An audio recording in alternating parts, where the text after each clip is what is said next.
ಆದಿಚುಂಚನಗಿರಿ ಶ್ರೀಮಠಕ್ಕೆ ಮೊದಲ ಬಾರಿಗೆ ದೇಶದ ಪ್ರಧಾನಿಯೊಬ್ಬರು ಬರ್ತಾ ಇದ್ದಾರೆ.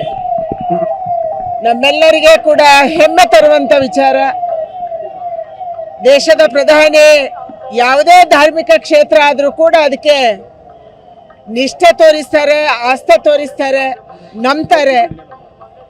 ಬಹಳ ವರ್ಷದಿಂದ ಆದಿಚುಂಚನಗಿರಿಗೆ ಬರಬೇಕು, ಇದು ಶಿವನ ಸಾನ್ನಿಧ್ಯ, ಭೈರವನ ಸಾನ್ನಿಧ್ಯ ಬರಬೇಕು ಅಂತ ಅಂದ್ಕೊಂಡಿದ್ರು. ಇವತ್ತು ಭೈರವೈಕ್ಯ ಮಂದಿರವನ್ನ ಉದ್ಘಾಟನೆ ಮಾಡೋದಕ್ಕಾಗಿ ಬರ್ತಾ ಇದ್ದಾರೆ. ಅದಕ್ಕೆ ನಮ್ಮೆಲ್ಲರಿಗೂ ಖುಷಿಯಾಗಿದೆ.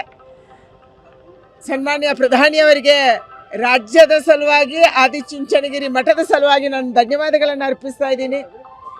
ಅವರ ಇಷ್ಟು ಚುನಾವಣೆಯ ಬ್ಯುಸಿ ಶೆಡ್ಯೂಲಿನ ಮಧ್ಯೆ ಕೂಡ ಕರ್ನಾಟಕಕ್ಕೆ ಮತ್ತು ನಮ್ಮ ಆದಿಚುಂಚನಗಿರಿ ಮಠಕ್ಕೆ ಬರ್ತಾ ಇದ್ದಾರೆ. ತುಂಬ ಆನಂದ ಆಗಿದೆ. ಸಹಜವಾಗಿ ಮಠದ ಬಗ್ಗೆ ಆಸಕ್ತಿ ಇದೆ. ನಿರ್ಮಲಾನಂದ ಶ್ರೀಗಳು ಪದೇ ಪದೇ ನರೇಂದ್ರ ಮೋದಿಯವರನ್ನ ಭೇಟಿ ಆಗ್ತಾ ಇರ್ತಾರೆ, ಸಲಹೆ ಸೂಚನೆಗಳನ್ನ ಕೊಡ್ತಾ ಇರ್ತಾರೆ.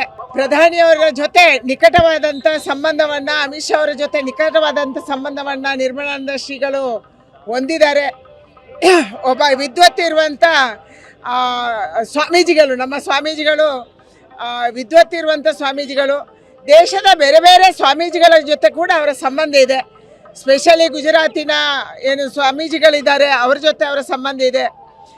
ಅದರ ಜೊತೆಗೆ ಇವತ್ತು ಈ ಮಠ ದೇಶದ ಬೇರೆ ಬೇರೆ ಭಾಗಗಳ ಜೊತೆ ಸಂಬಂಧ ಇರುವ ಕಾರಣಕ್ಕಾಗಿ ಮಠದ ಗೋರಖ್ನಾಥ ಸ್ವಾಮೀಜಿಗಳು ಬೇರೆ ಬೇರೆ ಕಡೆಗೆ ಹೋಗಿರುವಂಥ ಕಾರಣಕ್ಕಾಗಿ, ಮುಖ್ಯವಾಗಿ ಯೋಗಿ ಆದಿತ್ಯನಾಥ ಅವರು ಇರ್ಬೋದು, ಎಲ್ಲರೂ ಕೂಡ ಗೋರಖ್ನಾಥ ಪೀಠದಿಂದ ಬಂದಿರುವ ಕಾರಣಕ್ಕಾಗಿ ಅವರ ಜೊತೆ ಸಂಬಂಧ ಇದೆ. ಅದಕ್ಕಾಗಿ ನಮ್ಮ ಶ್ರೀಗಳು ಇಡೀ ದೇಶದ ಜೊತೆ ಸಂಬಂಧ ಹೊಂದಿದ್ದಾರೆ ಅನ್ನುವಂಥದ್ದು ನಮಗೆ ಖುಷಿ. ಕರುನಾಡು ಟೈಮ್ಸ್ ಚಾನೆಲ್ನಲ್ಲಿ ಸುದ್ದಿ ಮತ್ತು ಜಾಹೀರಾತು ನೀಡಲು ಈ ನಂಬರ್ಗೆ ಕರೆ ಮಾಡಿ.